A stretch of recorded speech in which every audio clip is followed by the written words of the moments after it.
உடன்பிறப்புகளின் உருட்டுக்கு பாட்டாளிகள் உடனுக்குடன் ஊம குத்தா குத்தி அனுப்பிடுறாங்க.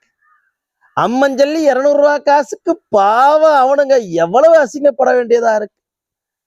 அஞ்சானஞ்சர் பழனி பாபாவும் குணங்குடி அனிபாவும் பயணித்து வளர்த்த பாட்டாளி மக்கள் கட்சிக்கு எதிராக இஸ்லாமிய சகோதரர்களுக்கு 3.5 விழுக்காடு இடஒதுக்கீட போராடி அழுத்தம் கொடுத்து கலைஞரை பணிய வைத்து வாங்கி கொடுத்த பாட்டாளி மக்கள் கட்சிக்கு எதிராக இந்த அள்ளி சிலுங்கை எல்லாம் பொய் பிரச்சாரத்தை பரப்பி உருட்டிட்டு கிடக்குது. அதற்குத்தான் தரமான பதிலடியா உடனுக்குடனா பாட்டாளிகள் சலிக்காம சமூக வலைதளங்கள்ல பதிலடி கொடுத்துக்கிட்டே இருக்கிறாங்க. வக்பு திருத்த சட்டத்திற்கு ஆதரவா பாட்டாளி மக்கள் கட்சி இருக்குன்னு போட்டானுங்க பாரு ஒரு போடு. இந்த மத கலவரத்தை ஏற்படுத்தியும் சாதி கலவரத்தை ஏற்படுத்தியும் பிழைப்பு நடத்துற இந்த திராவிட கூட்டம் எப்பா உங்கள்கிட்ட ஏமாறுவதற்கு எங்கள் மக்கள் முட்டாள்கள் இல்ல, எங்க மக்கள் முட்டாள்கள் எல்லாம் இல்ல.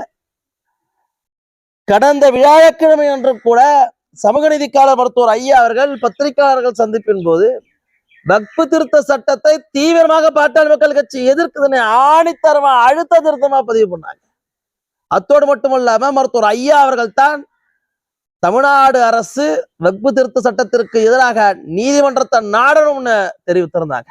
அதன் பின்பாகத்தான் புத்தி வந்து தமிழ்நாடு அரசே நீதிமன்றத்தை நாடுறதா சொல்லியிருக்கிறாங்க. அத்தோடு மட்டுமல்ல, பாட்டாளி மக்கள் கட்சியினுடைய தலைவர் சமூக நீதி போராளி அண்ணன் அன்புமணி ராமதாஸ் அவர்கள் வக்பு திருத்த சட்டத்திற்கு எதிராக அறிக்கையும் விட்டிருந்தாங்க. சட்டமன்றத்துல கூட வக்பு திருத்த சட்டத்திற்கு எதிரான தீர்மானத்துல பாட்டாளி மக்கள் கட்சியினுடைய சட்டமன்ற குழு தலைவர் ஜி.கே. மணி அவர்கள் ஆதரித்து பேசி இஸ்லாமியர்களுடைய உரிமைக்காக பாட்டாளி மக்கள் கட்சியினுடைய சட்டமன்ற உறுப்பினர்கள் அத்தனை பேரும் தீர்மானத்தை ஆதரித்து வக்பு திருத்த சட்டத்தை எதிர்த்திருந்தாங்க. இவ்வளவு நடவடிக்கைகளை பாட்டாளி மக்கள் கட்சி செய்த போதும் இந்த ஊப்பிங்க வாங்குற காசுக்கு எதையாவது உருட்டணுமென்ட்டு நாடாளுமன்றத்துல வாக்கெடுப்ப பாட்டாளி மக்கள் கட்சி புறக்கணிச்சிடுச்சு. அதனாலதான் வக்பு சட்ட திருத்தம் நாடாளுமன்றத்துல அமலாயிடுச்சுன்னு உருட்டானுங்க. பாட்டாளி மக்கள் கட்சி கிட்ட இருக்கிறது ஒரே ஒரு ராஜ்யசபா உறுப்பினர். ஆனால் வக்பு திருத்த சட்டத்திற்கு ஆதரவாக 128 வாக்குகள் விழுந்திருக்கு. பாட்டாளி மக்கள் கட்சியுடைய தலைவர் அன்புமணி ராமதாஸ் அவர்கள் புறக்கணித்தோன்னு சொன்னவங்க காங்கிரஸ்ல இருந்து எத்தனை பேர் புறக்கணிச்சாங்க, எத்தனை பேர் அவையில வரல என்பதை ஏன் சொல்லல? பாட்டாளி மக்கள் கட்சி வக்பு திருத்த சட்டத்தை ஆதரிச்சுதா? ஒரு இடத்திலும் ஒரு ஆள் கூட அப்படி சொல்லிட முடியாது. ஆனா இவனுங்க இந்த வக்பு திருத்த சட்ட வாக்கெடுப்பை புறக்கணித்தது பாமகன்னு ஒண்ணு வச்சு ஊடிட்டு கிடக்குறாங்க. அதற்கு மேற்கண்ட நாட்கள்ல எத்தனையோ நடவடிக்கைகள்ல பாமக தீவிரமா இஸ்லாமியர்களுக்காக வக்பு திருத்த சட்டத்துக்கு எதிராக குரல் கொடுத்திருக்கு, அழுத்தம் கொடுத்திருக்கு. பாரதிய ஜனதா கட்சி கூட்டணியில இருந்தாலும் அதற்கு இஸ்லாமியர்கள் உரிமைக்காக பாட்டாளி மக்கள் கட்சி மட்டும்தான் அழுத்தம் கொடுக்குது. வேற எந்த கட்சியும் அழுத்தம் கொடுக்கல. பாட்டாளி மக்கள் கட்சி மிக தீவிரமா அழுத்தம் கொடுக்குது. ஆனால் இவங்க அப்படி கிடையாது. திமுக அப்படியே கூடிக்கிற நேரத்துல கூடிப்பாங்க, கமிஷன் வருதா கூடிப்பாங்க, என்எல்சில புரோக்கர் வேலை பார்க்கணுமா கூடிப்பாங்க, நீட்டுக்கு வாயை மூடிட்டு கம்முன்னு கிடக்கணுமா கூடிப்பாங்க.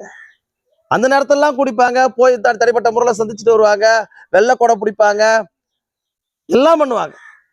எல்லாம் சகஜமும் பண்ணுவாங்க. ஆனால் சமூக நீதிக்காக தமிழர் உரிமைக்காக வாய் திறக்க மாட்டாங்க. இதே என்எல்சிக்காக புரோக்கர் வேலை பார்க்கணுமா முதல்ல நிற்பாங்க. நீட்டுக்கு வாயை மூடிட்டு கம்முன்னு கிடக்கணுமா, அது ரகசியம் சொன்னாங்க, அதெல்லாம் வாயை மூட்டு கம்முன்னு கிடக்கணுமா, அதெல்லாம் தீவிரமா இருப்பாங்க. இப்படி இரட்டை வேடப்படக்கூடிய இவர்களை இஸ்லாமியர்கள் நம்பராங்கன்னு இவங்க நினைச்சிட்டு இருக்கிறாங்களா? இஸ்லாமியர்கள் இன்னும் போற்றி வணங்கக்கூடிய பழனி பாபா அவர்கள் வளர்த்த கட்சி பாட்டாளி மக்கள் கட்சி. நூற்றுக்கணக்கான மேடைகள்ல பாட்டாளி மக்கள் கட்சியினுடைய மேடைகளை ஏறி முழங்கியவர் பழனி பாபா அவர்கள். தமிழ்நாடு முஸ்லிம் முன்னேற்ற கழகம் என்ற ஒரு இயக்கத்தை நிறுவிய குணங்குடி அனிஃபா அவர்கள் பயணித்த இயக்கம், பாட்டாளி மக்கள் கட்சியுடைய முதல் பொருளாளராக பயணித்த இயக்கம் பாட்டாளி மக்கள் கட்சி. மருத்துவர் ஐயா அவர்கள் தோற்றுவித்த இயக்கம். சமீபத்தில் கூட குணங்குடி அனிஃபா அவர்கள் அளித்த பேட்டியில பாட்டாளி மக்கள் கட்சியை எவ்வளவு புகழ்ந்து பேசினார் என்பது அந்த காலொலி பரவியது இவர்களால் ஏற்றுக்க முடியல. தடார் ரஹீம் அவர்கள் பாட்டாளி மக்கள் கட்சியை தவிர இந்த மண்ணில் ஒருவரும் இஸ்லாமியர்களுக்கு உண்மையாக உழைத்தவர்கள் என்னன்னு சொல்லி பதியப்படுத்துறாரு இல்லையா? இதெல்லாம் தான் இந்த திமுக கூட்டத்தால பொறுத்துக்க முடியல. என்னடா இது, இஸ்லாமியர்களை வஞ்சகம் செய்து ஏமாற்றி எப்படி எப்படி இந்த ஆவடி நாசரையும் செஞ்சி மஸ்தாரையும் என்ன பாடுபடுத்துறாங்க சில காலத்துல நம்ம பார்த்தோம். அப்படியே ஃபுட்பால் விளையாடுற மாதிரி அவருடைய அமைச்சரவை பதவி வச்சுட்டு விளையாண்டுட்டு இருந்தாங்களே, ஏன் அது மற்றவர்கள்ட்ட சேகர் பாபுகிட்டயோ ஏவா வேலுகிட்டயோ KN நேருகிட்டயோ பொன்முடிகிட்டயோ வச்சு விளையாட வேண்டியது தானே. அப்ப இஸ்லாமியர்கள்னா உங்களுக்கு ஒரு கிள்ளிக்கரியாகத்தான் ஆட்சி அதிகாரத்தை நீங்க வச்சிருக்கிறீங்க. பாஜகவும் திமுகவும் ஒரு சேர இஸ்லாமியர்கள் எதிர்ப்புல தீவிரமான கட்சி தான். இன்னை வரைக்கும் இஸ்லாமியருடைய சிறை கைதிகள் சிறைவாசிகளை பற்ற ஒரு தெளிவுக்கு திமுக வரல. ஒரு தெளிவுக்கு திமுக வரல. எப்படி ஒரு சாதி மோதலை ஏற்படுத்தி இங்க குளிர்காய திமுக நினைக்குதோ அப்படியாகத்தான் மத பிரிவினை வாயிலாக திமுக குளிர் காஞ்சுக்கிட்டு இருக்கு. அதுதான் உண்மை. ஆனால் இஸ்லாமிய மக்களுக்காக உண்மையாக உழைக்கக்கூடிய பாட்டாளி மக்கள் கட்சியை பத்தி நீங்க புறம் பேசினா, இஸ்லாமியர்கள் உரிமைக்காக பல மாநாடு நடத்தி இடஒதுக்கீடு வென்று கொடுத்த ஒரு இயக்கத்தை பற்றி நீங்கள் புறம் பேசினா, எங்கள் இஸ்லாமியர் சகோதரர்கள் உங்களை ஏத்துப்பாங்கன்னு நினைக்கிறீங்களா? உங்களை ஏத்துப்பாங்கன்னு நினைக்கிறீங்களா? பிரிவினைப்படுத்தியே இங்க பொழப்பு நடத்தலாம் நினைக்கிற கூட்டத்திற்கு பாட்டாளிகள் ஒருவரும் தகுந்த பதிலடிய தங்களுடைய சமூக வலைதளங்கள் வாயிலாக கொடுத்துட்டு இருக்கிறாங்க. இந்த நியூஸ் கார்டு போடுறாங்கல்ல, இந்த திமுகவோட கைக்கூலியா இருந்துகிட்டு இந்த ஊடகம் எல்லாம் செயல்பட்டு இருக்குது. ஏன் பட்டியல் போடு. பிரியங்கா காந்தி வந்தாங்களா? காங்கிரஸ்ல எந்தெந்த MP வந்தாங்க, எந்தெந்த MP வரல? பட்டியல் எடுத்தோம், பட்டியல் போடட்டும், பட்டியல் படுத்துங்க. நீங்கள் குறிப்பாக அன்புமணி ராமதாஸ் அவர்கள் புறக்கணித்தார்னு ஏன் ஒரு பரப்புரை இவங்கள் திட்டமிட்டு பரப்பணும்? என்றால் இஸ்லாமியருடைய ஆதரவு பாட்டாளி மக்கள் கட்சிக்கு பெருகிட்டு இருக்கு. இஸ்லாமிய தலைவர்கள் நமக்கான தலைவர், நமக்கான இயக்கம் பாட்டாளி மக்கள் கட்சி ஒன்றுதான் தமிழ்நாட்டில் இருக்கு என்பதை அழுத்தம் திருத்தமாக ஆணித்தரமாக ஒவ்வொரு தரையும் சொல்லிக்கிட்டே இருக்கிறாங்க. நாங்க பிஜேபியை பூச்சாண்டி காட்டுற மாதிரி காமிச்சு இங்க இஸ்லாமியருடைய வாக்குகளை கபலீகரம் பண்ணிக்கிட்டு இருக்கிறோம் என்கின்ற துணிச்சல இருக்கக்கூடிய திமுகவிற்கு அது அடியா விழுந்துகிட்டு இருக்கு. பாட்டாளி மக்கள் கட்சி இருக்கு, பாட்டாளி மக்கள் கட்சியின் பக்கம் அணிதிரள்வோம் இஸ்லாமியர்கள் முடிவெடுத்து போறாங்க என்பதை ஏற்றுக்கொள்ள முடியாததான் இந்த திராவிட கூட்டம் இப்படியான ஒரு பரப்புரையை பண்ணிக்கிட்டு இருக்கு. அதுதான் உண்மை. இப்படியான ஒரு பரப்புரையை அவங்க பண்றாங்க. சமூக நீதி மாநாட்டுல, கும்பகோணத்துல நடந்த சமூக நீதி மாநாட்டுல, சமூக நல்லிணக்க மாநாட்டுல இஸ்லாமிய பெருந்தலைவர்கள் எல்லாம் கலந்துக்கிட்டாங்க. இவங்களால எப்படி பொறுத்துக்க முடியும்? இவங்களால எப்படி பொறுத்துக்க முடியும்? திமுகவுடைய நயவஞ்சக நரித்தனத்தை பாட்டாளிகள் ஒவ்வொரு பொழுதும் தோலுரிச்சுக்கிட்டே இருப்போம். உங்களுடைய நரித்தனம் இனிமேல் தமிழ்நாட்டில் எடுபடாது. இனிமேல் தமிழ்நாட்டில் எடுபடாது.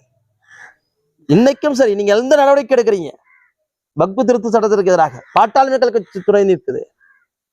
உண்மையாக துணை நிற்குது. உங்களை மாதிரி போலி வேஷம் போடல, உங்களை மாதிரி நாடகம் நடத்தல, உங்களை மாதிரி நயவஞ்சகம் பண்ணல. உண்மையாக களத்துல நிற்கக்கூடிய இயக்கம் பாட்டாளி மக்கள் கட்சி. அதை ஒவ்வொரு இஸ்லாமியர்களும் உணர்வார்கள், ஒவ்வொரு தமிழனும் உணர்வான், ஒவ்வொரு தமிழனும் உணர்வான். பாட்டாளி மக்கள் கட்சியின் பக்கம் ஆதரவு பெருக பெருக ஏனோ திமுகவுக்கு ஒரு மனசுல ஒரு கிளி பிடிச்ச மாதிரி அச்ச உணர்வுல துடிச்சுக்கிட்டு இருக்கிறாங்க. அது இந்த இன்னும் சித்திரை முழுநிலவு மாநாட்டிற்கு பின்பாக அதிகமாகவே போயிடும். ஜுரம் வந்தாலும் வந்துட மாட்டிருக்கு MK ஸ்டாலின் அவர்கள். எத்தனை பொய் பரப்புரை பண்ணாலும் இனிமேல் உங்கள் நாடகம் எடுபடாது.